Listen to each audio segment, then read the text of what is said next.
Francis McAllister came from Liverpool 2.5 years ago to be a fireman in London.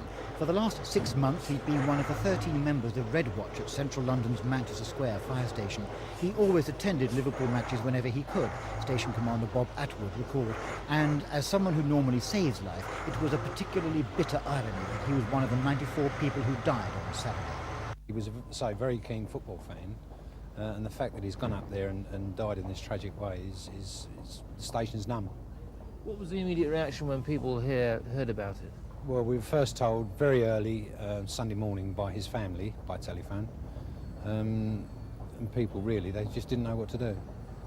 How keen a soccer fan was he? Did he talk about it a lot? Was he excited about his cut tie? Oh, there was only one football team for McAllister, and that was Liverpool. Apart from fireman Francis McAllister, 2 other tragic victims of the Hillsborough disaster were 2 sisters from Pinner, Sarah and Victoria Hicks.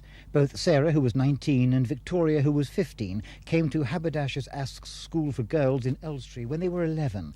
These school photographs of them were taken some years ago.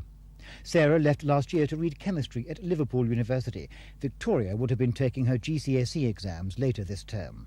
Sarah was a delightful girl and a very positive contributor to school life. She was one of our games prefects. In other words, she was one of the girls responsible for organising the fixtures and so on. And on the games side of the school, she was very much involved in community service. We do a lot of community service, and she was a regular participant in that work. She had a wide choice of universities she could have gone to, I think, and I think Liverpool was her choice because she was a football enthusiast. She was very knowledgeable about football. She told me quite a lot. She knew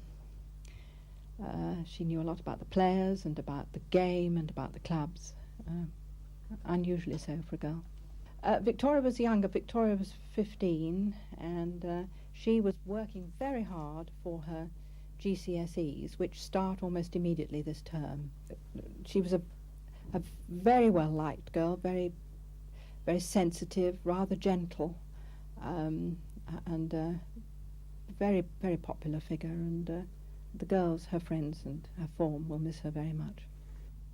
When they've recovered from the trauma of Saturday's tragedy, the 1,100 girls and teachers here will mark more permanently the passing of the 2 sisters, as will the friends and loved ones of the other victims throughout Britain who perished at Hillsborough.